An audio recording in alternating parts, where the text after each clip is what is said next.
Lunette. Infinium slumbering idol swing right into your dreams. Tamaka, thank you for the 60 days. Full moon hoots, let's go, let's go. How could it be? How could it be? How could it be? How is everyone doing tonight? Let me give you guys some head pats. Some ear scratches.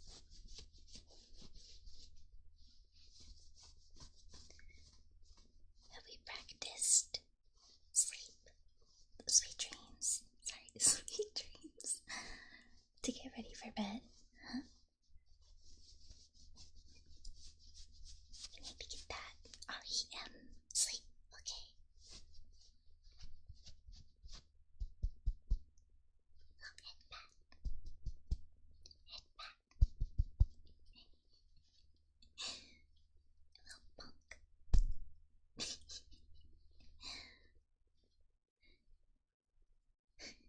It's the slumbering idol, yippee.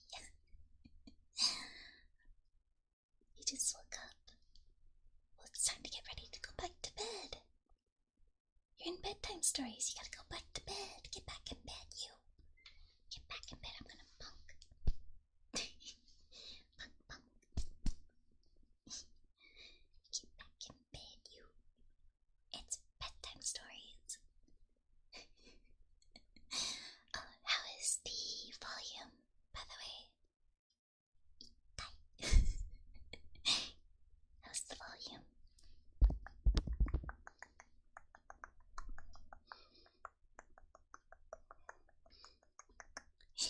You're in bed with your stuffies. Good, good. Volume is good. Nice. Who else stayed up to watch the final day of the Holofest stage? I sure did. I took a power nap. Well, I guess it wasn't really a power nap, but I got a few hours of sleep before it and then woke up feeling really sick. But I powered through and then I passed out. Everything sounds good. Good. Sounds good and clear. Nice, nice.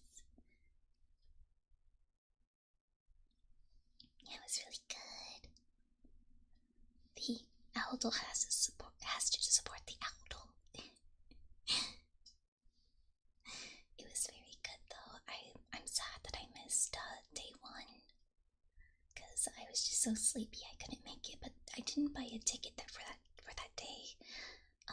So I know I could have, but I was just like, I'm gonna prioritize sleep. Burb recognizes burb. Yes, yes. So I'm hoping once archive pods come out, I can see it. Because I want to see like the other acts so badly. Still sleepy? Well, this is the right stream for you because it's bedtime stories. Oh, I've been seeing all the tweets and screenshots, and I've been watching a few of the well, it's now subtitled clips from the expo, and someone's saying like "Yakocho kawaii," and I'm like, "You're so real for saying that." But yes, tonight we're gonna be reading some Beatrix Potter stories. If you've ever heard of Peter Rabbit, she is not only the illustrator, but she is the author for these stories. So we're gonna read a couple of her short stories, and hopefully by the end of it, you guys will have been drifted off to dreamland, like very deep into dreamland. I want REM sleep, okay? REM sleep cycles, okay? Ooh, so cozy, so cozy. And of course,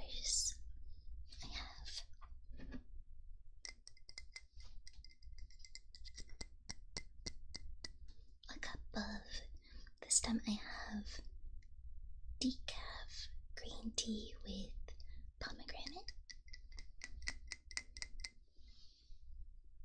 Oh God, I hate water.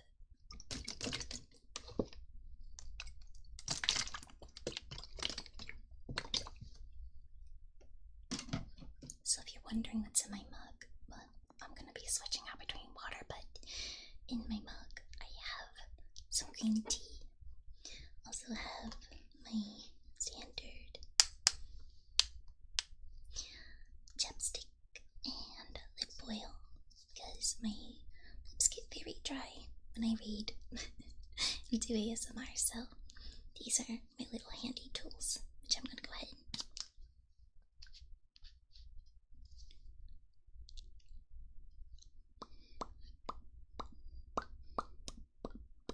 Plus you just get those quality pops when you after you put on some chapstick or lip oil, just like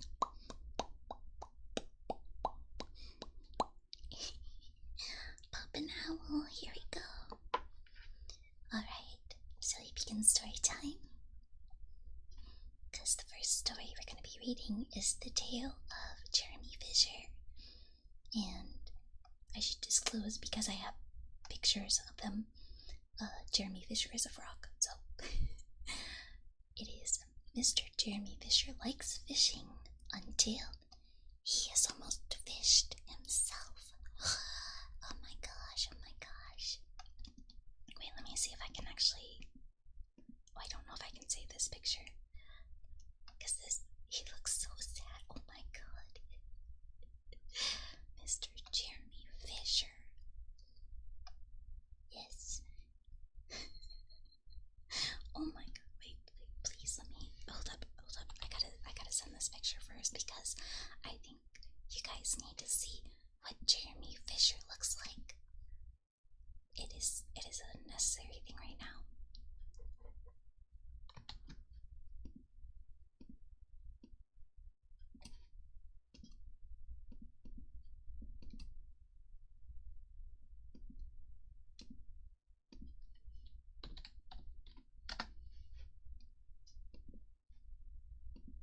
So you can get the full picture here. That is Mr. Jeremy Fisher. Take it in. Look at that leggy. Oh my god. The posture. Like, look at the toe. He's Jeremy Fisher. He's okay. Immaculate vibes. This is how I want to read my news in the morning. Like, he just straight up in the air, dressed to the nines. Look, oh my gosh, wait, we might have the same cloak. Alright, now that you got the vibe of what Jeremy Fisher looks like, I think we can start the story. Once upon a time, there was a frog named Jeremy Fisher. He lived in a little damp house amongst the buttercups at the edge of the pond. The water was all slippy and sloppy in the larder in the back passage. But Jeremy never liked getting his feet wet. Nobody ever scolded him, and he never caught a cold. He was quite pleased when he looked out and saw large drops of rain splashing in the pond. I will get some worms and go fishing and catch a dish of minnows for my dinner, said Jeremy Fisher. If I catch more than 5 fish, I will invite my friends, Mr. Alderman Beltoni, Tortoise, and Sir Isaac Newton. The older man, however, eats salad. Oh god. Whoopsies. Blame it on Jeremy Fisher. Mr. Jeremy put on a mackintosh and a pair of shiny galoshes. He took his rod and basket and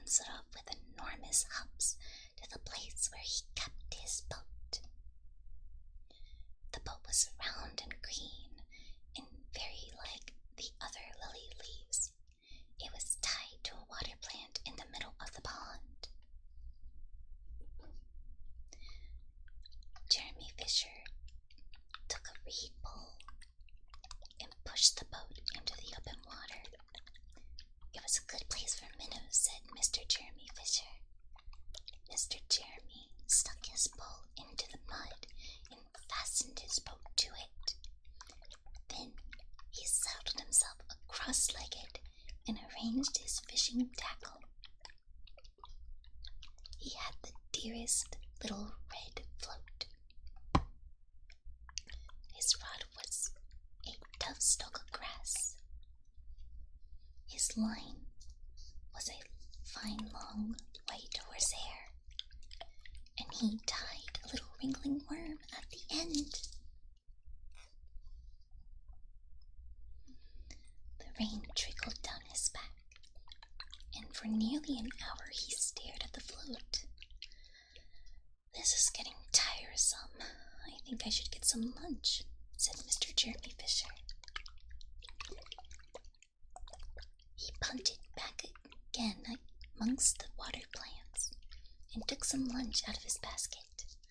I will eat a butterfly sandwich and wait till the shower is over, said Mr. Jeremy Fisher. A great big water beetle came up beneath the leaf and tweaked the toe of one of his galoshes. Mr. Jeremy crossed his legs up shoulder, out of reach, and went on to eating his sandwich. Once or twice something moved about with a rustle and splash amongst the rushes at the side of the pond. I trust that is not a rat, said Mr. Jeremy Fisher. I think I had better get away from here.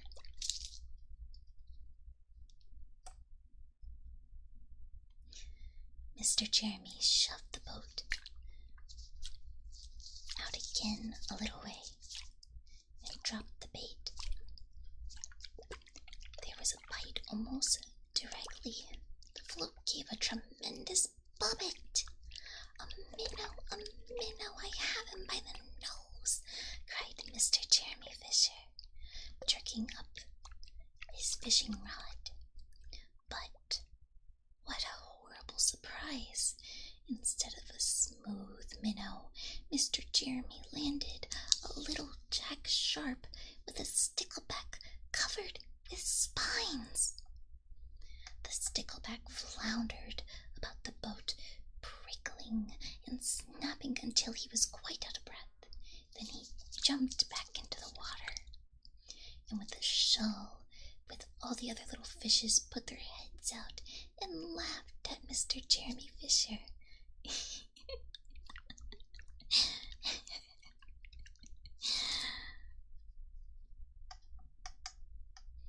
And while Mr. Jeremy sat disconsolately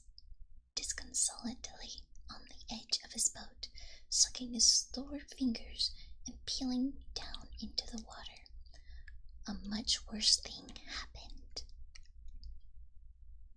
A really frightful thing it could have been if Mr. Jeremy had not been wearing a mackintosh. A great, big, ginormous trout came up. Splash! And it seized Mr. Jeremy with a snap. And then it turned and dived down into the bottom of the pond. But the trout was so displeased with the taste of the mackintosh that in less than half a minute it spat him out again. And the only thing it swallowed was Jeremy's galoshes. Mr. Jeremy bounced up to the surface of the water like a cork in the bubbles out of a soda water bottle, and he swam with all of his might to the edge of the pond.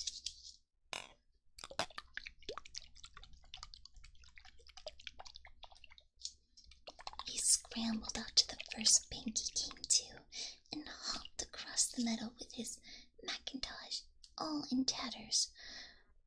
What a mercy! That was not a pike, said said Mr. Jeremy Fisher. "I have lost my rod and basket, but it does not much matter, for I'm sure I will never have dared to go fishing again." He then put some sticking plaster on his fingers, and his friends both came to dinner.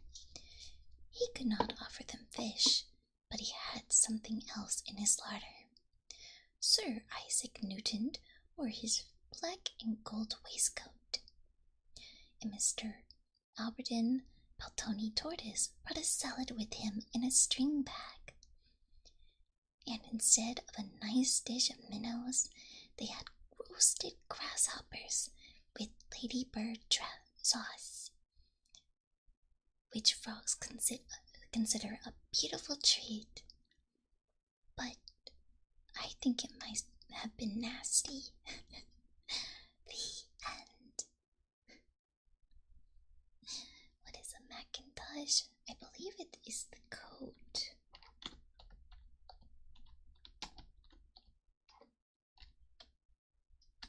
Yeah, it is a coat. So his little red coat that you see here, that's his Macintosh. The drip. But he lost his galoshes, his shoes.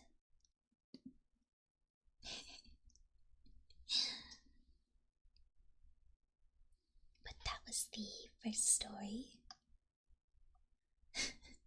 So the moral of the story was to never go fishing. Naruhodo. Well, let me see. It says down here. Let's talk about the story. Empathy. Mr. Jeremy Fisher enjoys fishing until he is almost eaten by a fish. Why do you think he says he won't go fishing again? I mean, he almost got eaten, and a fish laughed at him, and he lost his shoes. And also said that his friends didn't mind having any fish for dinner. They were just happy to have his company. Kawaii good. Yes. Chou kawaii. Chou kawaii. But that is the story of Jeremy Fisher. Some of these all don't have, morals to the story. Some of them helicopter toko. Some of them are just silly little stories that piece together with other stories. Let me see, what is the next one that we have here? Wait, oh my gosh. Alright, we got the second story, but again, you guys need to see this little lady here.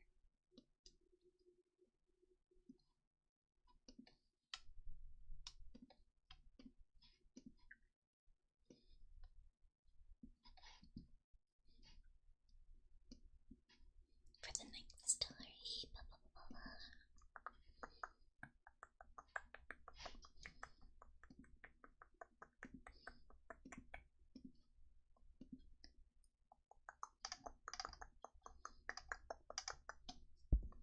Alright, the next story is the tale of Mrs. Tittlemouse, and everyone needs to look at this queen. Hold up.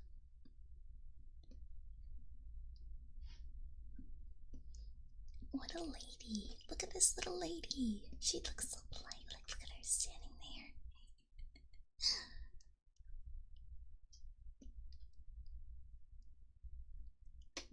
So cute, so cute. Oh, she's so slight for real. A queen. But I guess we'll learn more about Mrs. Tittlemouse. But first, I'm gonna have a sip of tea. I won't eat her. She's too much of a fashionista. I can't snack on that. I got tea. I got tea to help me. I won't eat the fashionista. She's too much of a queen.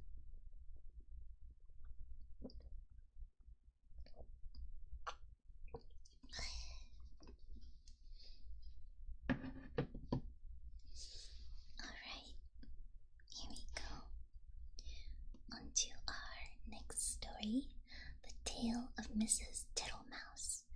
Mrs. Tittlemouse becomes upset when her house is filled with lots of unvisited visitors. Oh, and I see possibly Mr. Jeremy Fisher. What is he up to? Could be, I don't know. This picture I'm looking at looks like Jeremy Fisher. She's got the vibe of Miss Sweet Peep. Now that's a great vibe. Alright. Once upon a time, there was a wood mouse, and her name was Mrs. Tittlemouse. She lived in a bank under a hedge. Such a funny house. There were yards and yards of sandy passages leading to storerooms and cellars and seed cellars, all amongst the roots of the hedges. There was a kitchen, a parlor, a pantry, and a larder. Also, there was Mrs. Tittlemouse's bedroom, where she slept in a little box bed. Oh my gosh, this image is precious.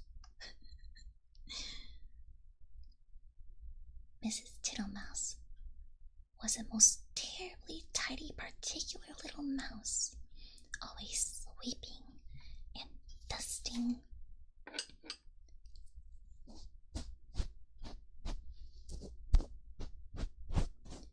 These soft, sandy floors. Sometimes a beetle lost its way in the passages. Shoo, shoo, little dirty feet, said Mrs. Tittlemouse, clattering with her dustpan.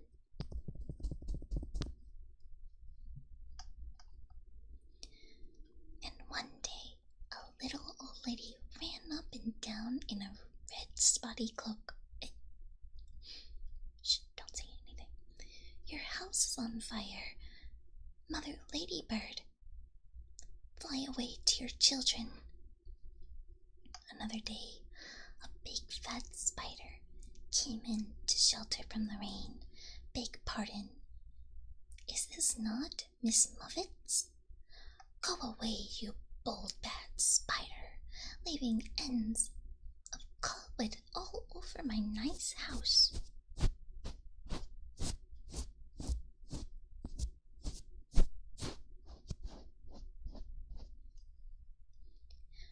She bundled up the spider out of a window. He let himself down the hedge with a long, thin bit of string. Mrs. Tittlemouse went on her way to a distant storeroom to fetch cherry stones and thistledown seed for dinner. All along the passage, she sniffed and looked at the floor. I smell a smell of honey. Is it the cowslips outside in the hedge? I am sure I can see the marks of the dirty little feet. Suddenly, around a corner she met Babbity Bubble.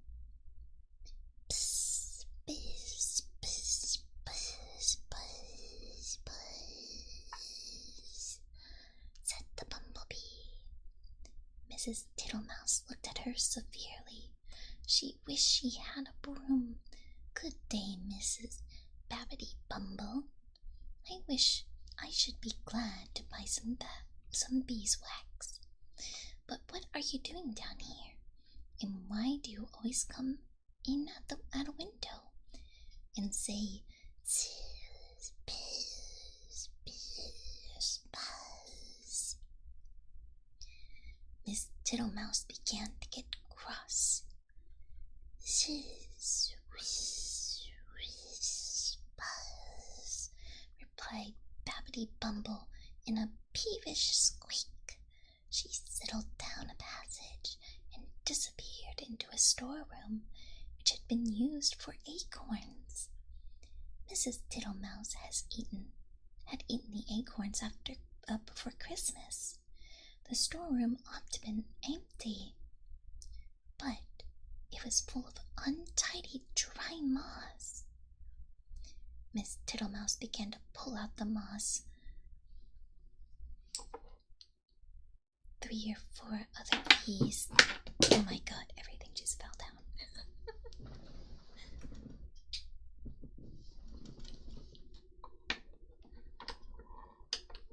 Okay, let's try that again.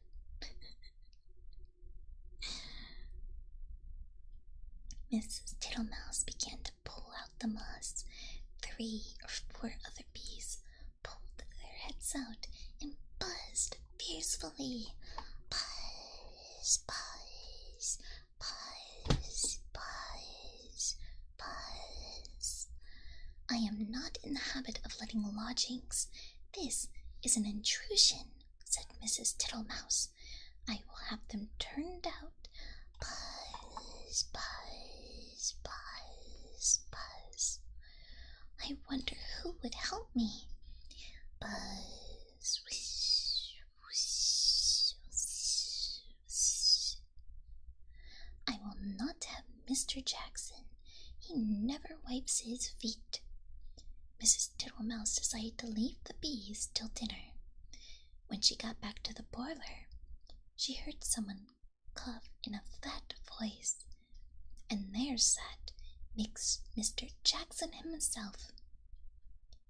He was sitting all over a small rocking chair, twiddling his thumbs and smiling, with his feet on the fender. He lived in a drain below the hedge, and a very dirty, wet ditch. How do you do, Mr. Jackson? Dearie me, you have gotten very wet. Thank you, thank you, thank you, Miss Tittlemouse. I'll sit a while and dry myself, said Mr. Jackson. He sat and smiled, and water dripped from his coat-tails. Mrs. Tittlemouse went round with a mop.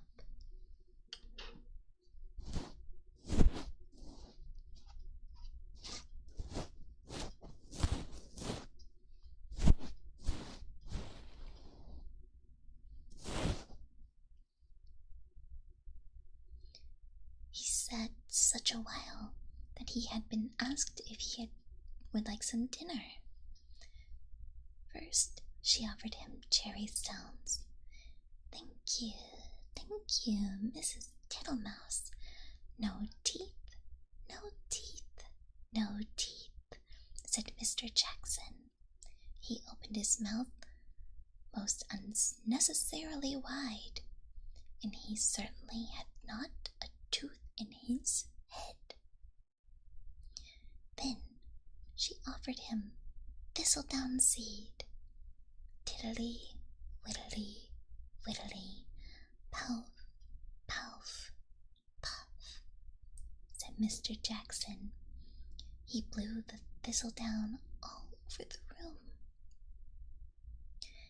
Thank you, thank you, thank you, Mrs. Tittlemouse. Now what I really should like would be a little dish of honey. I am afraid I have not gotten any, Mr. Jackson, said Mrs. Tittlemouse. Tiddly, widdly, widdly, Mrs. Tittlemouse, said the smiling Mr. Jackson. I can smell it. That is why I came to call. Mr. Jackson rose ponderously from the table and began to look into the cupboards. Mrs. Tittlemouse followed him with a dishcloth to wipe his large wet footprints off the parlor floor. When he had convinced himself that there was no honey in the cupboard, he began to walk down the passage. Indeed, indeed, you will stick fast, Mr. Jackson. Tiddly, widdly, widdly, Mrs. Tittlemouse. First, he squeezed into the pantry.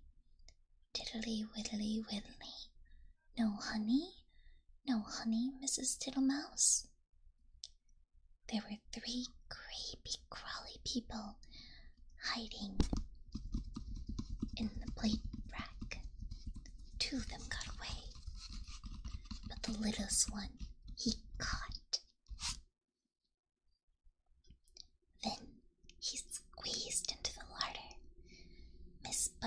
was tasting the sugar, but she flew out of the window. Tiddly, widdly, widdly, Mrs. Tittlemouse, you seem to have plenty of visitors. And without any invitation, said Mrs. Thomasina, oh, that's a name, Thomasina Tittlemouse. They went along the sandy passage. Tiddly, widdly, buzz, whiz, buzz. He met Beppity around the corner and snapped her up and put her down again. I do not like bumblebees. They are all over bristles, said Mr. Jackson, wiping his mouth with his coat sleeve. Get out, you nasty old toad, shrieked Babbity Bumble. I shall go distracted, scolded Mrs. Tittlemouse. She shut herself up into the cellar while Mr. Jackson pulled out the bee's nest. He seemed to have no objection to stings. When Mrs. Tittlemouse ventured to come out, everybody had gone. But the untidiness was something dreadful. Never did I see such a mess, smears of honey and moss and thistledown, and marks of big and little dirty feet all over my nice clean house. She gathered up the moss and the remains of the beeswax. She then went out and fetched some twigs to partly close up the front door. I'll make it too small for Mr. Jackson. She fetched soft soap and flannel and a new scrubbing brush.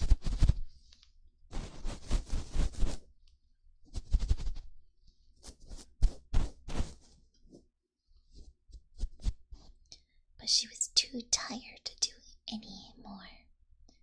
First, she fell asleep in her chair, and then she went to bed. Will it ever be tidy again? Said poor Mrs. Tittlemouse.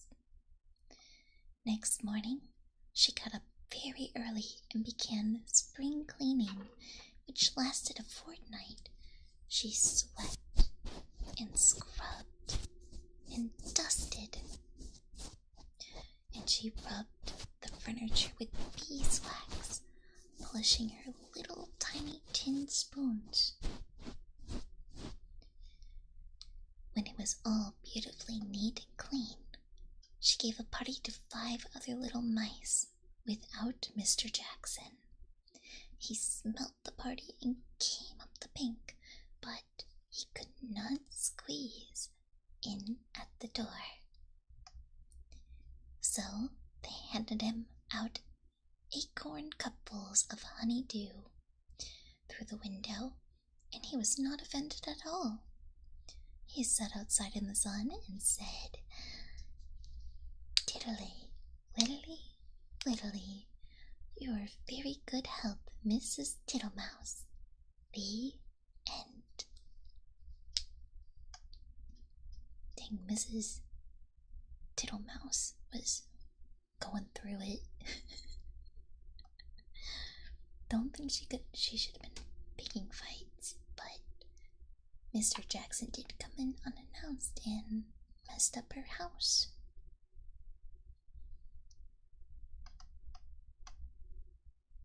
She just likes things tidy. She needs to invest in a lock. Oh, good night, good night. Thank you for hanging out. Alright, let me have a sip of green tea. My throat is a little bit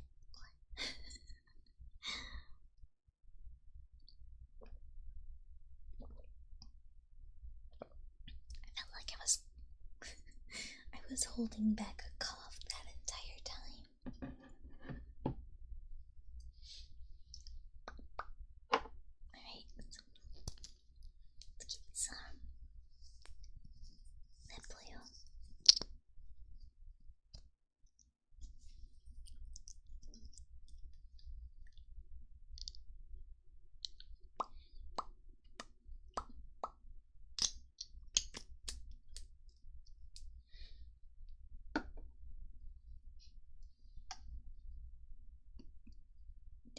also like Mr. Jackson is a straight up unit.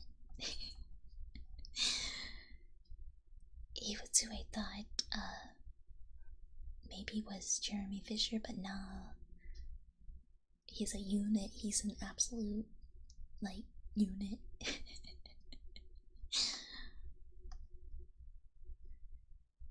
Also, I like his little diddly widdly widdly. Dude got his own catchphrase.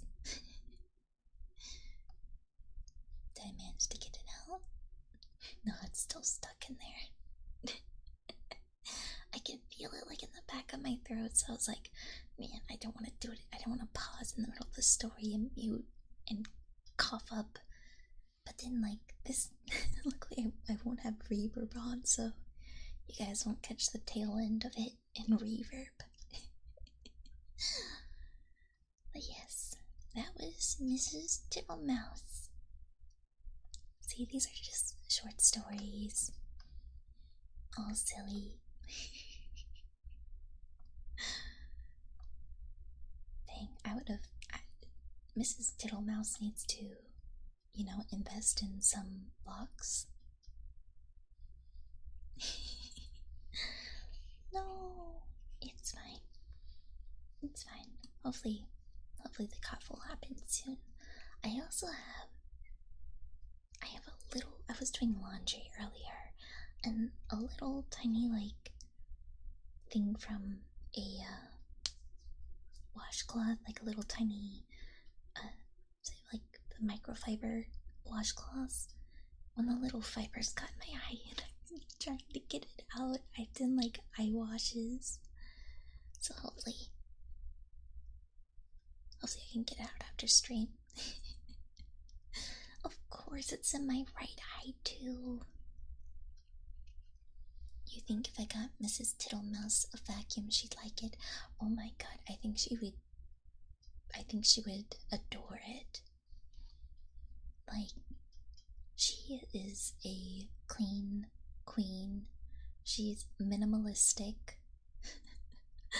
I think she would love a vacuum. I think she would use it all the time. I need to share the picture of her in bed, because that one, I should have shared that picture. The vibes in that one were immaculate. Hold up, I'm scrolling up. It was all the way at the top. Here we go. The illustrations are seriously just so cute.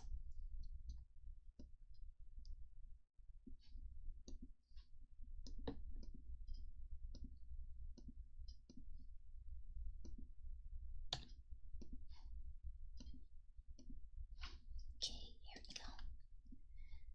Like, this is adorable. Dang, like, I want to live like that. In a little shoe. That was she's like a box pet. That thing looks comfy as hell. Get it, Mrs. Mrs. Tittlemouse. Get it. Get those sleeves. Get those hunk shoes. She's literally her. Girl needs a Roomba. Oh my god. She needs a Roomba and a vacuum and a Swiffer. Oh my god. Think of Mrs. Tittlemouse with a Swiffer. Looks cozy as hell. The Eeper.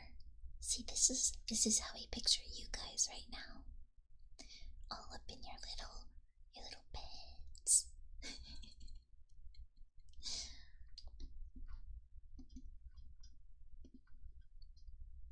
You always want one of those beds with curtains.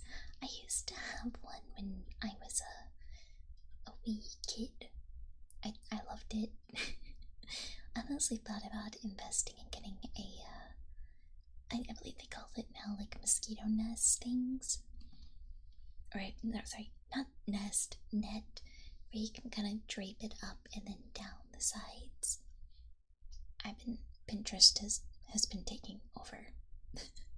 And I'm like, okay, I kind of need to maybe redecorate my room a little bit. And so, yeah, it's this time, but dang, some of the images are just are so hard to find. But that's the fun. You get to search. Alright.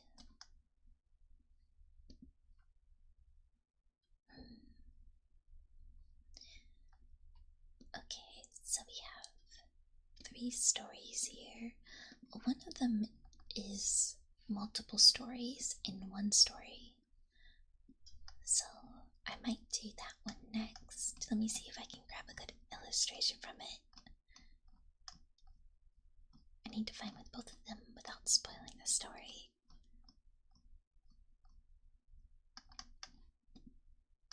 Okay. First of all, we got another queen. Oh, we might have 2 queens.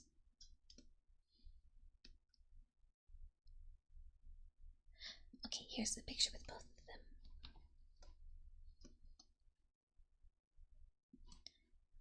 I should have done a slideshow with some of these pictures. It would have been like a me reading stories to you and showing you the pictures.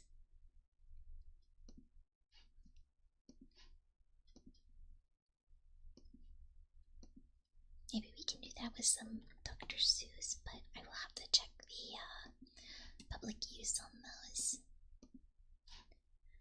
Alright, here are the leads to our next story. Like, we got 2 divas here. This one is... Okay, let me see. The Pie in the Patty Can. A dog tries to hide from his cat friend that he doesn't like eating mice, to disastrous results. Oh, he a vegetarian. Either way, we got 2 divas here. Honestly, love this art style so much. Look at her in her little dress. Oh my gosh. Here you go. So it's like I'm showing you the pictures from the book. Alright, I'm gonna have one more sip of water and we will continue with The Pie and the Patty Can.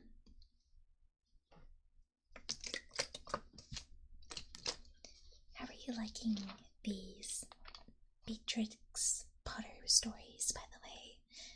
There's longer ones out there, so I definitely want to do more in the future. But right now I chose like the more shorter ones.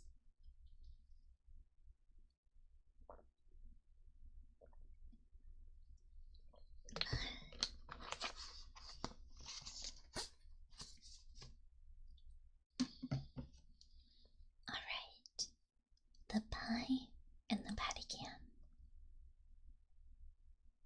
Once upon a time, there was a cat called Ribby who invited a little dog called Duchess to tea.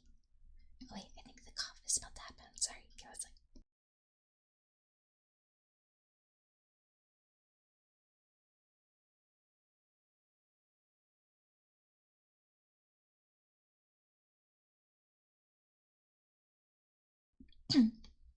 Alright, let me have another little sip of water first.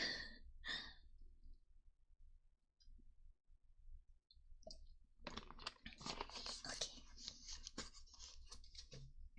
I'm glad you're enjoying it. Once upon a time, there was a cat called Ribby who invited a little dog called Duchess to tea. Come on in, my dear Duchess, said Ribby's letter, and we will have something so very nice. I'm baking it in a pie dish with a pink rim. You never tasted anything so good, and you shall eat it all. And I will eat muffins, my dear Duchess, wrote Ribby. Duchess read the letter and wrote an answer. I will come with much pleasure at 4:15, but it is very strange. I was just going to invite you to come over, to supper, my dear Ribby, to eat something most delicious. I will come very punctually, my dear Ribby, wrote the Duchess. And then, at the end, she added, I hope it isn't mice. And then she thought that it did not look quite polite, so she scratched it out. The isn't my mouse part, and changed it to, I hope it will be fine, and gave her letter to the postman. She then thought a great deal of Ribby's pie. She read Ribby's letters over and over again. I am dreadfully afraid it will be a mouse, said Duchess to herself. Oh, so she is a diva. Dang, they were already both divas, okay. I really couldn't eat mouse pie. And I shall have to eat it because it is a party. And my pie is going to be veal and ham, a pink and white pie dish. And so is mine, just like Ribby's dishes. They were both bought at Tabitha Twitchit's. Duchess went into her larder and took a pie off the shelf and looked at it. It is all ready to put into the oven. Such lovely pie crust. I put it in a little tin patty pan to hold up the crust, and I made a hole in the middle with a fork to let out the steam. Shh. Oh, I do wish I could eat my own pie instead of a pie made of mouse. Duchess considered and read Ribby's letter again. A white and pink pie dish, and you shall eat it all. You means me. Then Ribby isn't going to even taste the pie herself? A pink and pie dish? Ribby is sure to go out to buy muffins. Oh, what a good idea. Why shouldn't I rush along and put my pie in Ribby's oven when Ribby isn't there? Duchess was quite delighted with her own cleverness. Ribby, in the meantime, had received Duchess's letter, and as soon as she was sure that the little dog would come, she popped her pie into the oven. There were 2 ovens, one above the other. Some other knobs and handles were only ornamental and not intended to open. Ribby put the pie into the lower oven. The door was very stiff. The top oven bakes too quickly, said Ribby to herself. It is a pie of the most delicate and tender mouse, minced up with bacon. And I have taken out all of the bones, because Duchess did nearly choke herself with a fishbone last time I gave at a party. She eats a little too fast, rather big mouthfuls, but a most gentile and elegant little dog, infinitely superior company to Cousin Tabitha Twitchit. Ribby put some coal and swept up the hearth.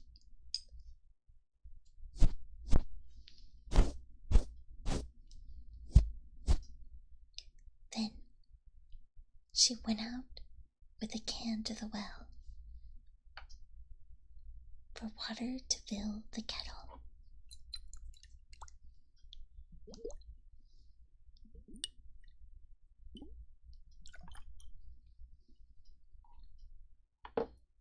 Then she began to set the room in order, for it was the sitting room as well as the kitchen.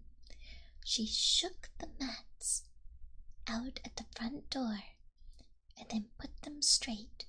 The hearth rug was of rabbit skin. She dusted the clock and the ornaments on the mantelpiece. Then she polished and rubbed the tables and chairs. Then she spread a very clean white tablecloth and set out her best china tea set, which she took out of a wall cupboard near the fireplace. The teacups were white with a pattern of pink roses, and the dinner plates were white and blue. When Ribby had laid the table, she took a jug and a blue and white dish and went out down the field to the farm to fetch milk and butter. When she came back, she peeped into the bottom oven. The pie looked very comfortable. Ribby put her shawl and bonnet on and went out again with a basket to the village to buy a packet of tea, a pound of lump sugar, and a pot of marmalade. And just at the same time, Duchess came out of her house at the other end of the village. Ribby met Duchess halfway down the street, also carrying a basket covered with cloth. They only bowed to each other. They did not speak because they were going to have a party. As soon as Duchess had got round the corner out of sight, she simply ran straight away to Ribby's house. Ribby went into the shop and bought what she required and came out. After a pleasant gossip with Cousin Tabitha Twitchit. Cousin Tabitha was disdainful after in conversation. A little dog indeed, just as if there were no cats in Sorry. And a pie for afternoon tea? The very idea, said Cousin Tabitha. Damn, Cousin Tabitha's kind of a buzzkill. Ribby went on to Timothy Baker's and bought the muffins. Then she went home. There seemed to be a sort of scuffling noise in the back passage as she was coming in at the front. I trust that it is not that pie. The spoons are locked up, however, said Ribby. But there was nobody there. Ribby opened the bottom oven with some difficulty and turned the pie. There began to be a pleasant smell of the baked mouse. Duchess, in the meantime, had slipped out at the back door. It is a very odd thing that Ribby's pie was not in the oven where I put mine. And I can't find it anywhere. I had to look all over the house, so I put my pie into a nice hot oven at the top. I cannot handle any of the other, or I cannot turn any of the other handles. I think that they are all shams, said Duchess. But I wish I could have removed the pie made of mouse. I cannot think what she has done with it. I heard Ribby coming, and I had to run out by the back door. Duchess went home and brushed her beautiful coat, and then she picked a bunch of flowers in her garden.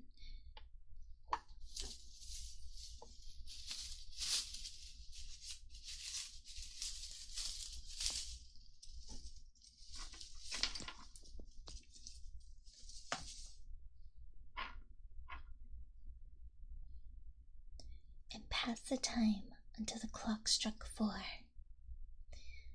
Ribby, having assured herself to be careful,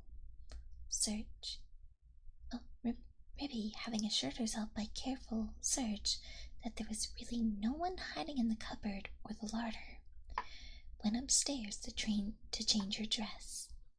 She put on a lilac silk gown for the party and an embroidered muslin apron and tippet.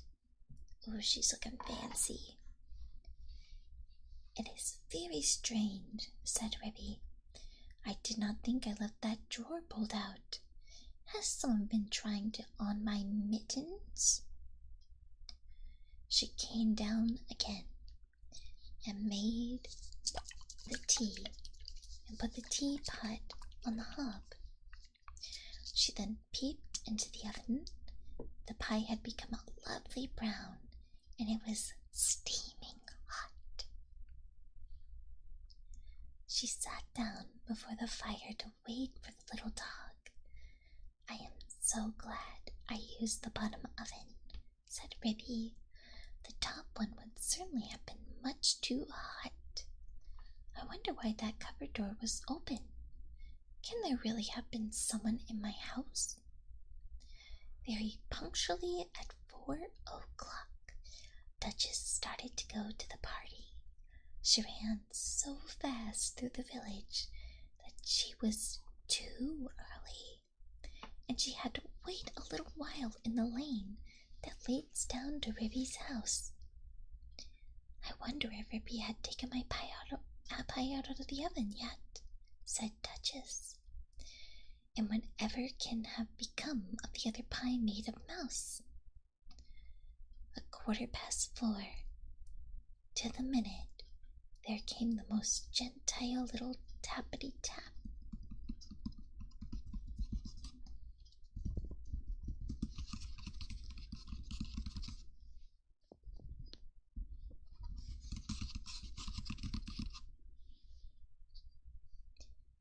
"Is Mrs. Ribston at home?" inquired Duchess in the porch. "Come on, and how do you do, my dear Duchess?" cried Ribby. "I hope I see you well." "Quite well, I thank you. And how do you do, my dear Ribby?" said Duchess. "I brought you some flowers. What a delicious smell of pie!" "Oh, what lovely flowers! Yes, it smells and bacon." "Do not talk about food, my dear Ribby," said Duchess.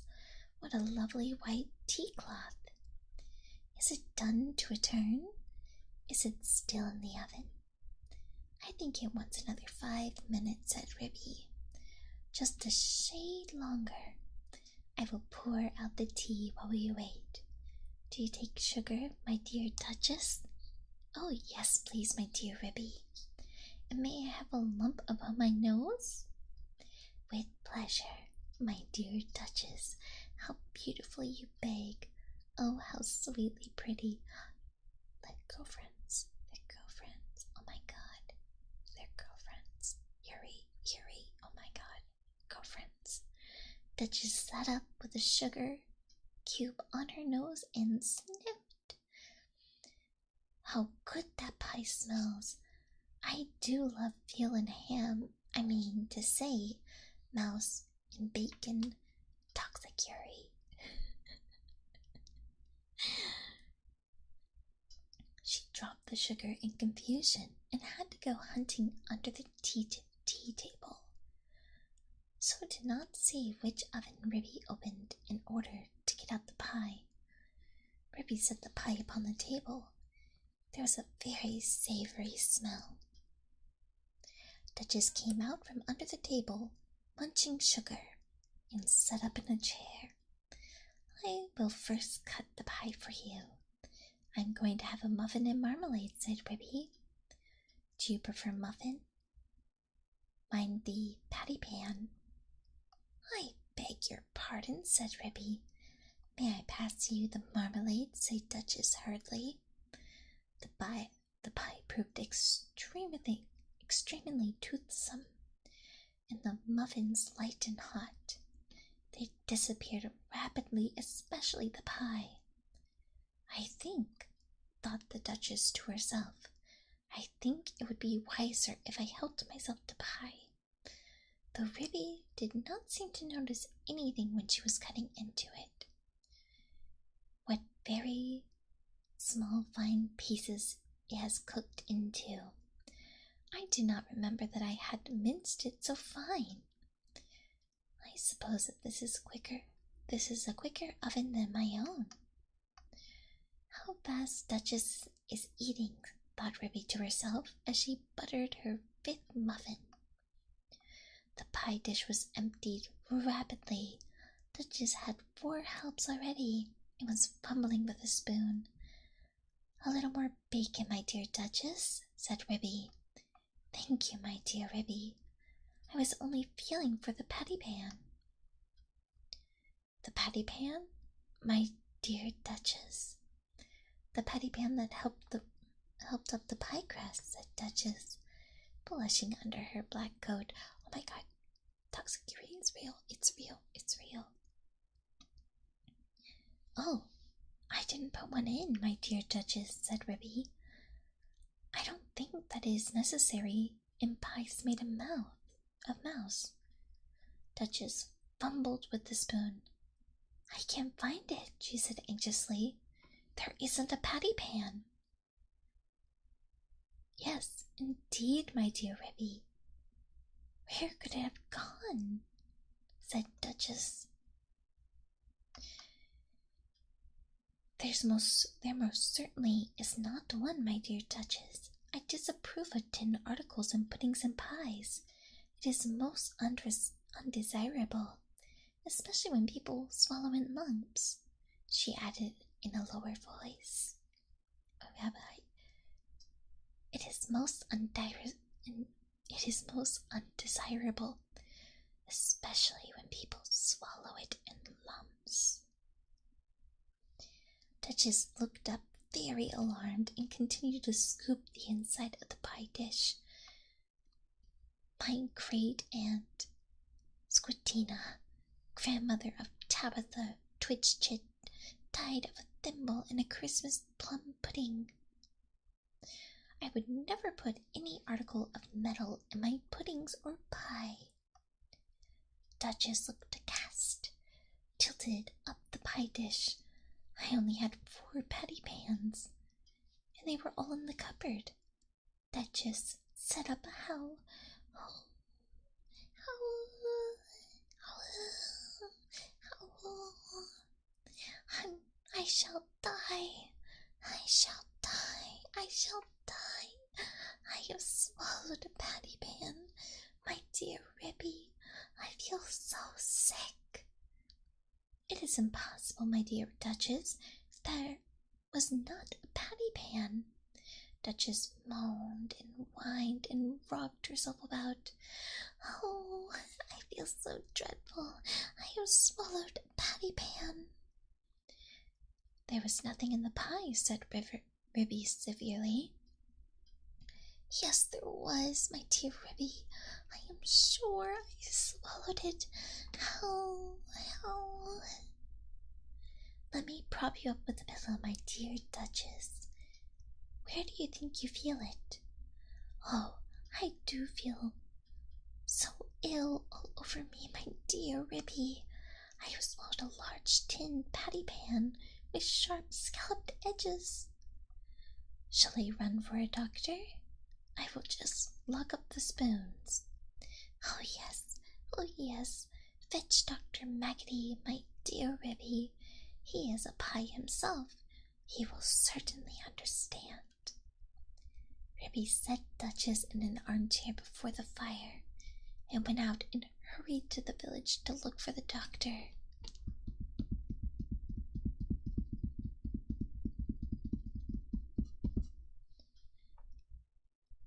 She found him at the smithy. He was occupied putting rusty nails in a bottle of ink, which he had obtained at the post office. "Gammon?"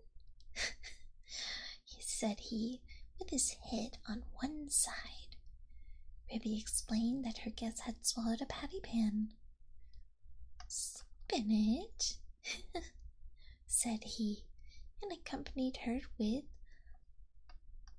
Excel. He hopped so fast that Ribby had to run. It was most conspicuous. All the village could see that Ribby was fetching the doctor. I knew they would overeat themselves, said Cousin Tabitha Twitchit. While Ribby had been hunting for the doctor, a curious thing had happened to Duchess, who had been left by herself sitting before the fire, sighing and groaning and feeling very unhappy. How could I have swallowed it? Such a large thing, such as a patty pan. She got up and went to the table and felt inside the pie dish once again with a spoon. Hold up, I actually have something I can use. I forgot I have these slime beads. So, start digging into the pie.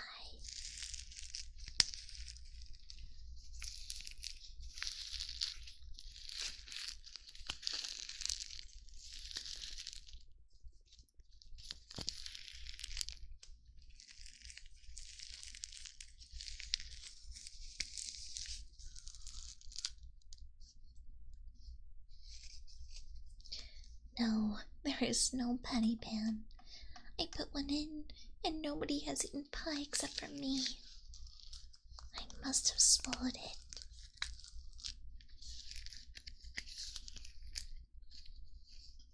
Oh, I got beads all over me. Hold on.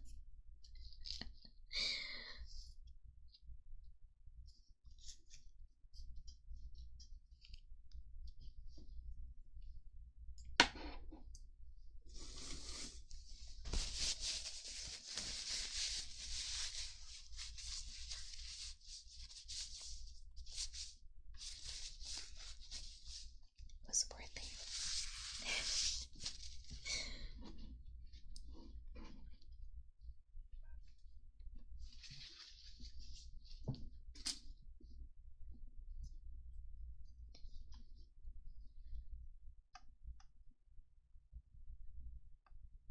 No, there is no patty pan, but I put one in, and nobody has eaten pie except for me, so I must have swallowed it.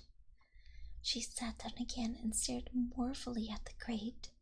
The fire cackled and danced, and something sizzled.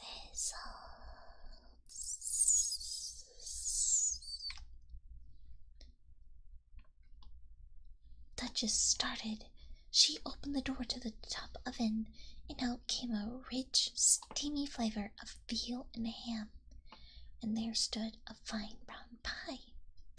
And even though a hole at the top of the pie crust there was a glimpse of a little tin patty pan. Duchess drew a long breath. Then I must have been eating mouse. No wonder I feel ill, but perhaps I should feel worse if I had swallowed a patty pan. Duchess reflected. What a very awkward thing to have to explain to Ribby. I think I will put my pie in the backyard and say nothing about it. When I go home, I will run round and take it away. She put it to the side at the back door and sat down again by the fire and shut her eyes. When Ribby arrived with the doctor, she seemed fast asleep.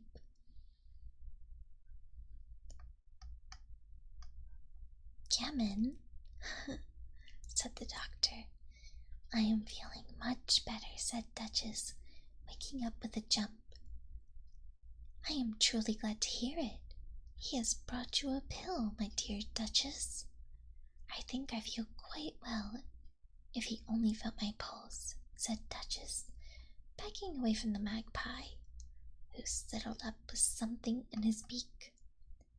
It is only a bread pill. You had much better take it. Drink a little milk, my dear Duchess. Gammon? Gammon, said the doctor while Duchess coughed and choked.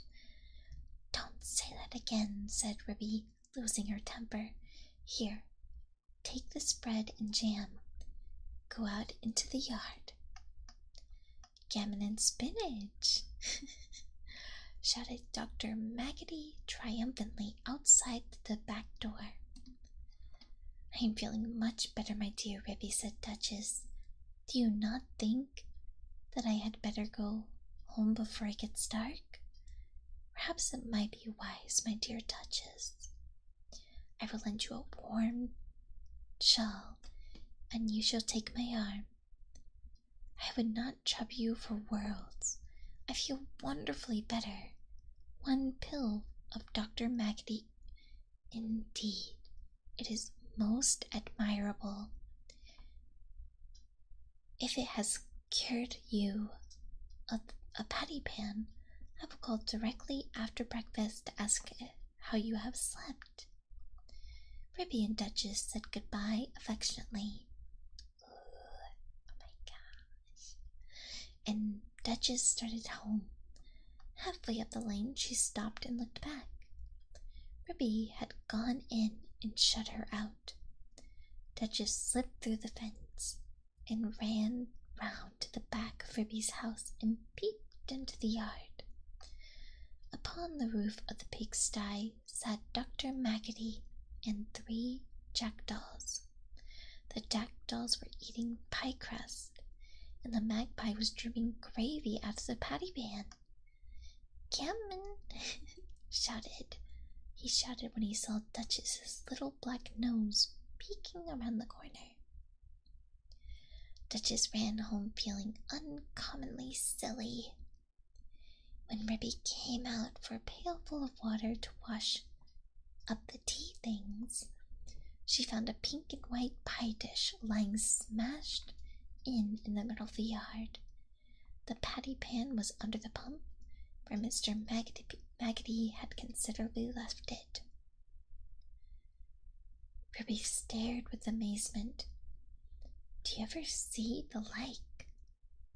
So there really was a patty pan, but my patty pans are all in the kitchen cupboard. Well, I never did. Next time I want to give a party, I will invite Cousin Tabitha Twitchit. The end. Well, this could have all been solved if... Ooh, sorry about that. This could have all been solved if Duchess was honest. I don't think she is ill from the mice. She seemed to really like it. They definitely need to have a better communication and truthfulness.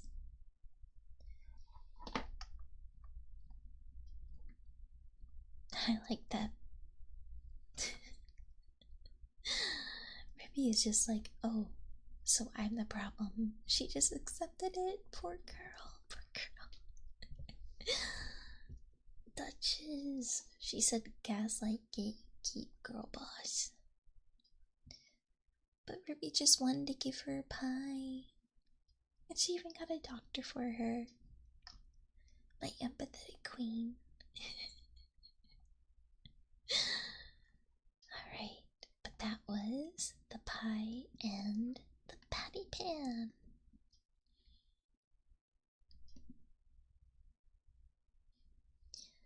Okay, I originally had...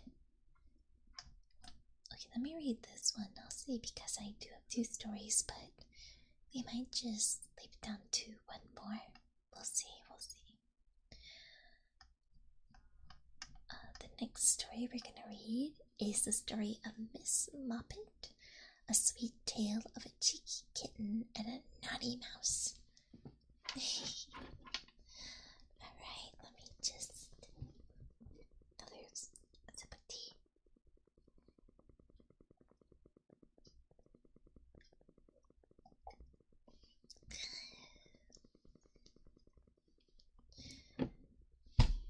I wish I could share teas and homemade pies. Oh, to be like Ribby and Duchess. Toxic Yuri at its finest.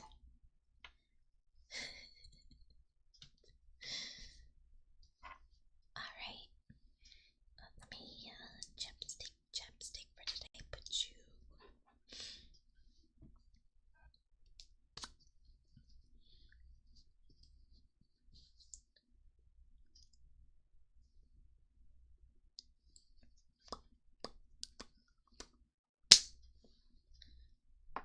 Okay. Trying to see if I can find this sneeze.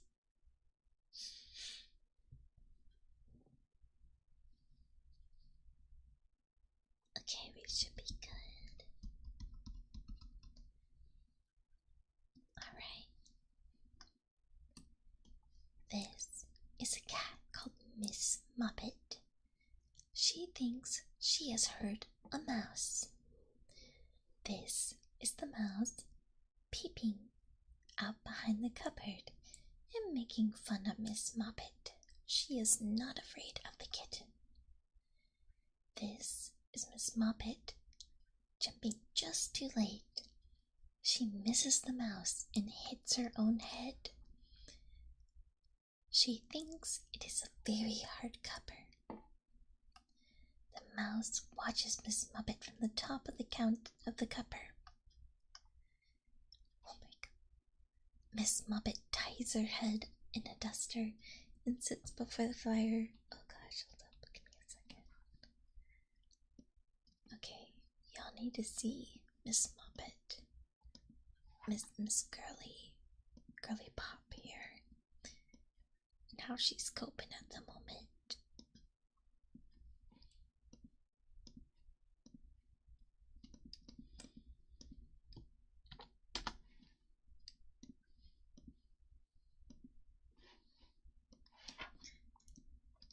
So here is the wonderful Miss Moppet. A queen, a real one. What it's like when you have a migraine. The perfect illustration for it.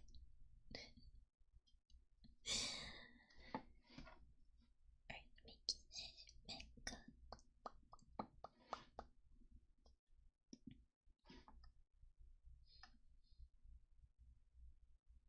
The mouse thinks she is looking very ill. He comes sliding down with a bell pull. Miss Moppet looks worse and worse. The mouse comes a little nearer.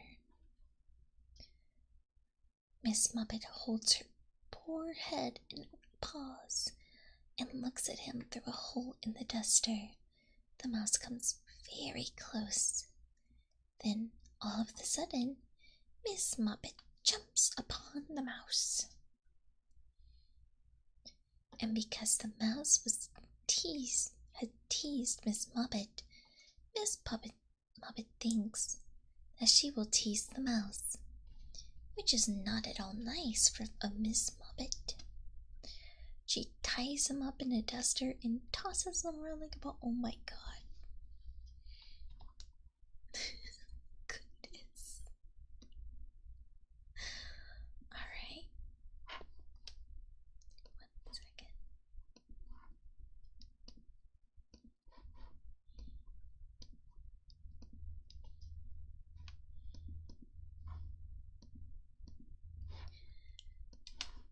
Miss Moppet, what are you doing?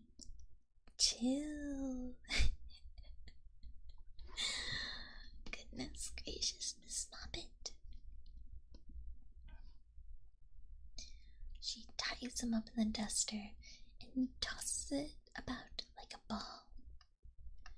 But she forgets about the hole in the duster, and when she unties it, there's no mouse. He had wrinkled out and ran away, and he is dancing a jig at the top of the cupboard. The end. Okay, so that was a short story. She is literally me. Look up to the wonder of Beatrix Potter. Rina queen of just realability. Realability. Alright.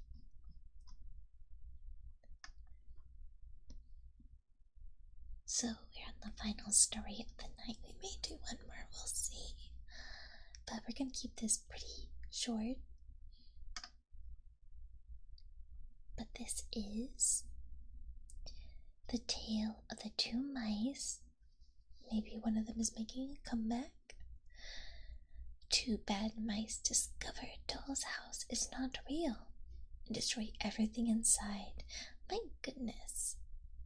My goodness. That's not nice. Why would you do that?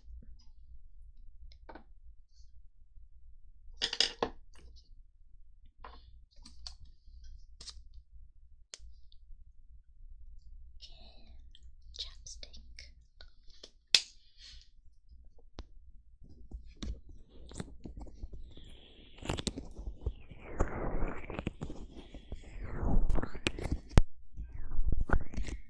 I recently learned that trick with the ASMR mic.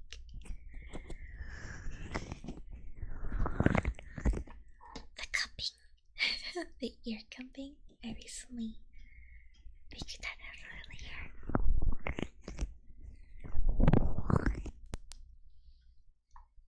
Alright. So, new thing to add for my streams. Alright. Tale of the two bad mice. Once upon a time, there was a beautiful dollhouse.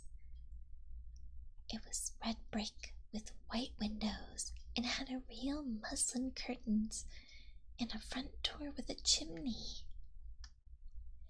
It belonged to two dolls called Lucinda and Jane. At least it belonged to Lucinda, but she never ordered meals. Jane was the cook, but she never did any cooking because the dinner had been bought already in a box full of shavings. There were 2 lobsters, a ham, a fish, a pudding, and some pears and oranges. They would not come off the plate, but they were extremely beautiful. One morning, Lucinda and Jane had gone out for a drive in the dolls' perambulator, I guess. In the doll's perambulator, there was no one in the nursery, and it was very quiet. Presently, there was a little scuffling, scratching noises in the corner near the fireplace, where there was a hole under the skirting board. Tom Thumb pulled out his head for a moment and then popped it in again. Tom Thumb was a mouse. A minute afterwards, Hunca-Munca, his wife, pulled her head out too. And when she saw that there was no one in the nursery, she ventured out to the oilcloth under the coal door. The doll's house stood at the other side of the fireplace. Tom Thumb and Hunca-Munca went cautiously across the hearth rug. They pushed the front door open, but it was not fast. Tom Thumb. Sorry, I was cracking my knuckles from getting ready to, so hold on.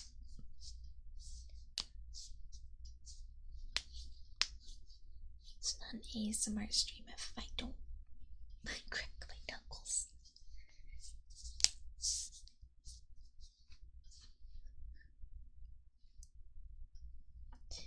Tom Thumb and Hunca-Munca went upstairs and peeped into the dining hall. Then they squeaked with joy. Such a lovely dinner was laid out upon the table. There were tin spoons, and lead knives and forks, and 2 dolly chairs. All so convenient. I'm a peep.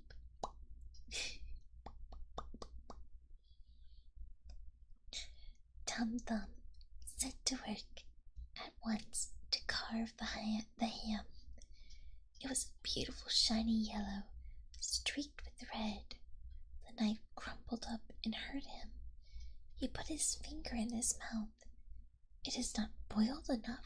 It is hard. You have a try, Hunkamunka. Hunkamunka stood up in her chair and chopped at the ham with another lead knife. It's as hard as the hams at the cheesemongler's, said Hunkamunka. Oh, I got a cough called up.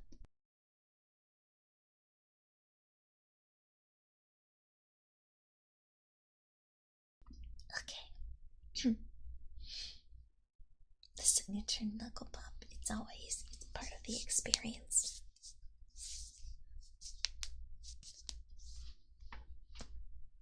Ooh, that was my neck, if you heard that one. There we go, crunchy bones. Ooh, that one's got a lot of crunch to it.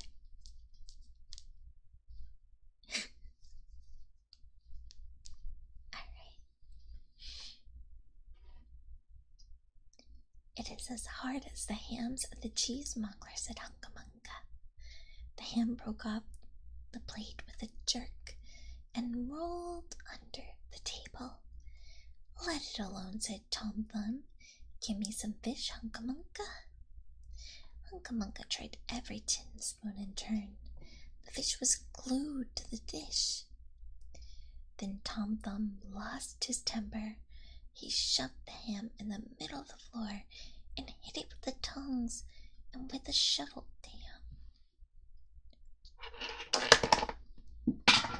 Well, that was the crashing unintentional. I was getting ready to serve it up, but there we go. Bang, bang, smash, smash.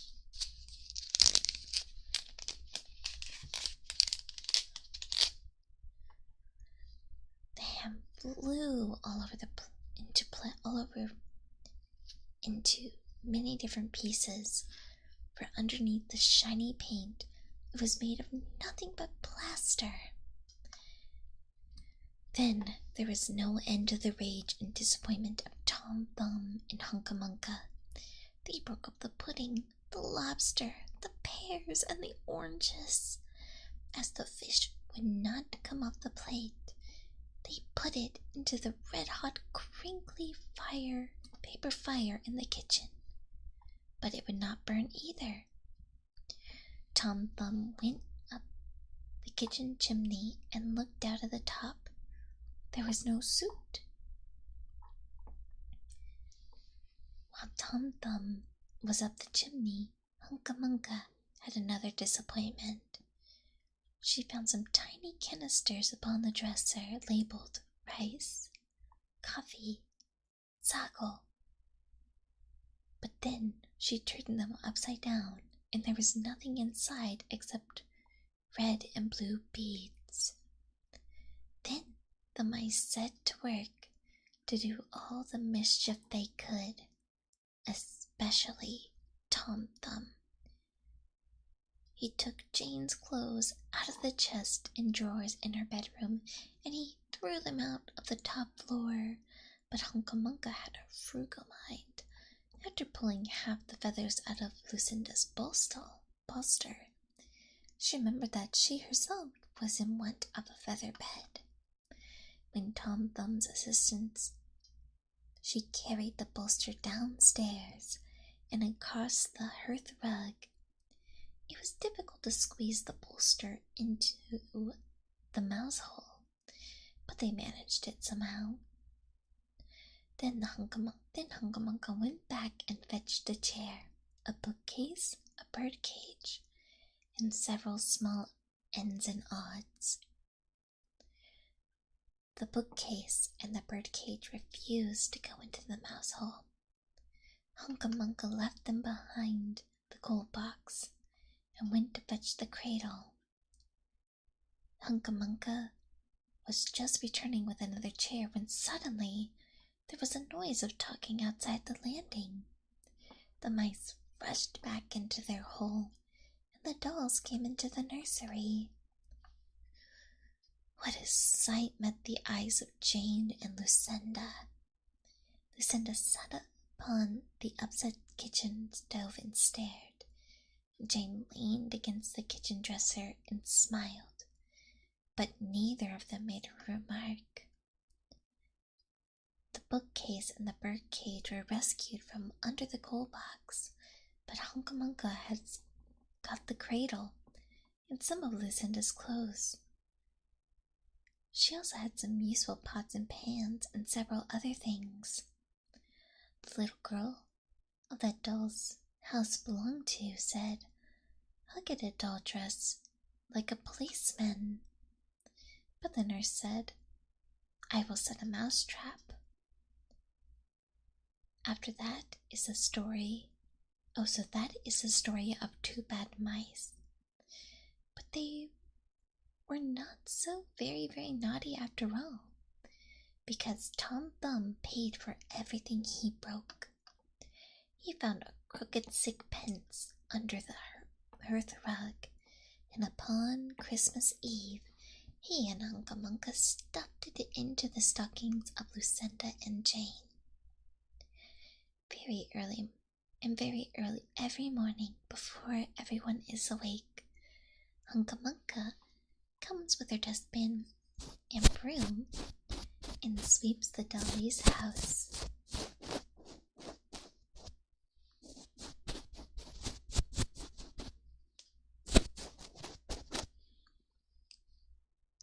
The end. So, two chaotic mice, but it seems like they learned their ending or their mistakes in the end, especially Hunca. Good on Tom Thumb for paying.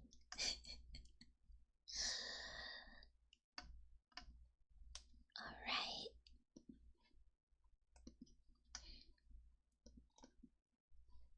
So that is likely going to be the final story, or that was the final story.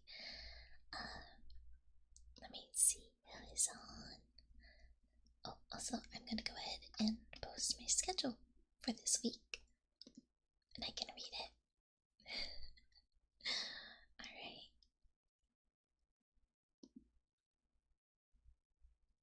Okay, my schedule has just been posted. So there won't be a stream tomorrow, but Tuesday we are going to have a sleepy over, and we're going to be watching all 6 episodes of Footy Goody. Ever since it was tossed out into the universe, I definitely want to watch it with you guys. So that's going to be a members watch party. Wednesday we're going to be playing Fall Stream, which is an anomaly hunting game. There's 81 anomalies, so I don't think I'm going to be getting all of them, but I'll do my best to find. I'll try my best to see how many I can get. I believe Toka and Serena already mentioned this. Toka talked about it on her stream. Serena brought it up in her schedule, but we are doing a Toki Literature Club voice acting stream. It's gonna feature me, Perry, Serena, Toka, and Yui. And we're probably gonna post the teaser up later. I don't know what all Toka has said about it, but you're gonna get the teaser soon. And there are some surprises along with it. Some more belated, but we do have some surprises to do. I'm very excited about this. We've been planning for a while, and they also have been very understanding that while planning this, you know, the whole loon thing happened, so they've been very, very understanding about all of this, so I'm very thankful for that. And Sunday, bedtime story ASMR. So maybe we'll read more Beatrix Potter, but if you guys would like me to switch it up with some other stories or ambient places, we can definitely see what we can do. But yes, that is this coming week's schedule. Let me see, who can we go raid?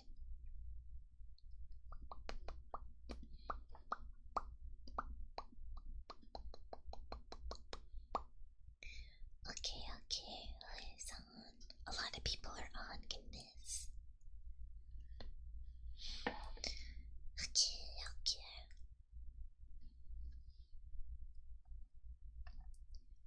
Could have sworn I saw. Let me see.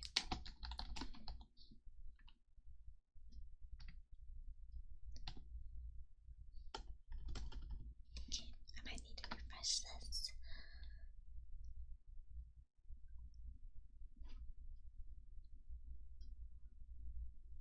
Okay.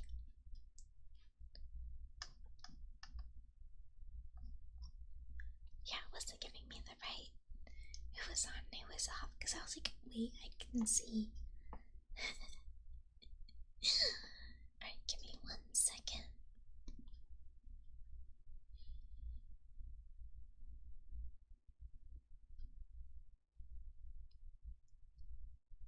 Okay, I was trying to see if anyone's doing ASMR for us to go leap into, but